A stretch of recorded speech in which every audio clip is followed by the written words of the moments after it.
नवंबर 2018 P1 question number 25 है। ठीक है। In the diagram A D B and A C F R straight lines, B C intersects D F at E. ठीक है, directions मैंने mark कर दी है और आपके पास ए सी रेशो सी एफ इक्वल्स 2:1। ए सी की वैल्यू 2 है, सी एफ का 1 है। अब ए से लेकर एफ कंप्लीट आपके पास क्या है? कंप्लीट आपके पास 3 है। 2 + 1 3। इससे हमें आइडिया हो गया कि 3 आएगा। अब यहाँ 3 डिवाइड में क्यों आया? यही कॉन्सेप्ट होता है कि ए सी वैल्यू उसकी 2 है, लेकिन कंपेयर टू कंप्लीट ए से लेकर एफ की। ठीक है, 2/3 इसलिए आया कि ए से लेकर सी वैल्यू तो 2 है, लेकिन कंप्लीट क्या थी? 3। सिमिलरली सी से एफ 1 है, लेकिन divide by the complete value. ठीक है। अब डी बी पी है, बी ई 3Q है, ई सी आपके पास 2Q है और ए सी आपके पास 3P + 5Q है। सही है जी।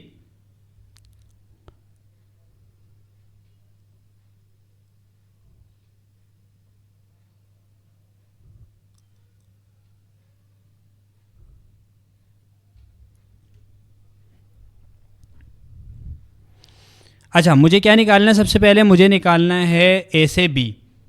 तो ए से बी निकालने का इजी क्विक मेथड, ए से बी जाना है। तो ए से बी जाने के लिए क्या करना पड़ेगा? ए से सी प्लस सी से बी चले जाऊंगा। ठीक है, तो ए से सी मेरे पास मौजूद है, क्या है? क्वेश्चन के अंदर मेंशन है 3P + 5Q। सिमिलरली सी से बी क्या है? सी से बी आपके पास है -5Q। ठीक है, वजह ये है कि ये डायरेक्शन इस वे में है और हम क्या जा रहे हैं? अपोजिट डायरेक्शन के अंदर। ये 2Q और ये 3Q। तो आपके पास क्या हो जाएगा? 2Q और ये 3Q दोनों के साइन अपोजिट हो जाएंगे, -5Q हो जाएगा। तो यहाँ पे -5Q, ये दोनों कैंसिल आउट। तो आपके पास आंसर क्या आ रहा होगा? उन्होंने यही कहा था कि in terms of P find out करना है। तो आपके पास ए से बी का आंसर क्या आएगा? ए से बी का आंसर आएगा 3P। ठीक है। सो आपके पास नेक्स्ट आपके पास क्या है? नेक्स्ट आपको फाइंड आउट करना है CF। तो CF जाने के लिए क्या करना पड़ेगा? CF जाने के लिए हमें क्या करना है? हमें ये बात नोन है कि आपके पास ए से सी की वैल्यू गिवन है। ठीक है, सी से एफ जाना है। अब सी एफ में ये कह सकता हूँ, ये वैल्यू भी गिवन है, यहाँ से भी आइडिया हो सकता है कि सी एफ आपके पास क्या हो जाएगा? सी एफ आपके पास हो जाएगा 1/2 टाइम्स ए सी। ठीक है, ये बात क्लियर हो रही है? अब ए सी की वैल्यू तो मेरे पास मौजूद थी, ए सी की वैल्यू उन्होंने दी हुई है। तो सी एफ की वैल्यू क्या आएगी? सी एफ आएगा 1/2। ए सी की वैल्यू क्या है? 3P + 5Q। सही है, ये आपके पास किसकी आ गई? CF की आ गई। तो थर्ड पार्ट क्या पूछ रहा है? थर्ड पार्ट कह रहा है express EF in terms of P and Q। EF बताओ।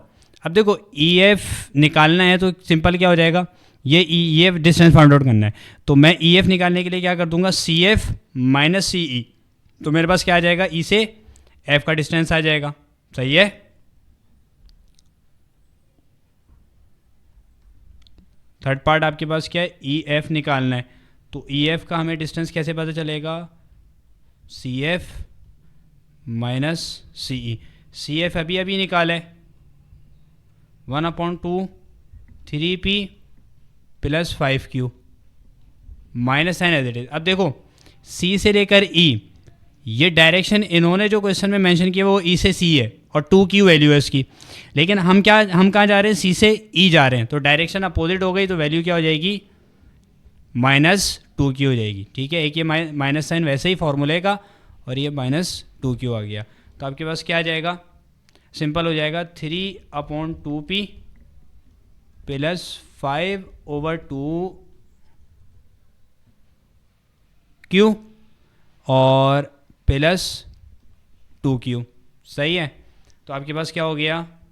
3/2P + 9Q/2। ठीक है, तो यहाँ से हमारे पास क्या कॉमन निकला? यहाँ से आपके पास आ जाएगा 3/2 कॉमन आ गया और अंदर क्या बचा, P plus 3Q. So this is the required answer of EF. ठीक है. अब लास्ट पार्ट मुझसे क्या पूछा हुआ है, लास्ट पार्ट पूछा हुआ है कि EF equals to K times DE और फाइंड K.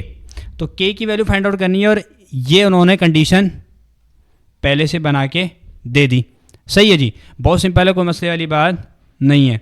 अच्छा, EF equals to K times DE. तो आप देखो क्या करना है, सिंपल है. Last part EF equals to K times DE ना, तो EF की वैल्यू अभी निकाल चुके हैं 3/2 P प्लस 3Q. अब देखते हैं DE कैसे निकलेगा. तो DE जाने का आसान तरीका क्या है, DB और प्लस PE. पहले तो ये फाइंड आउट,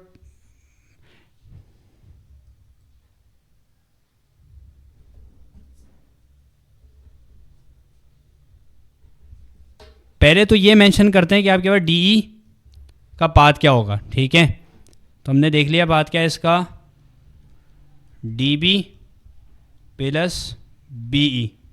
ठीक है, और वैल्यू भी मेंशन है 3/2 P plus 3Q equals to K.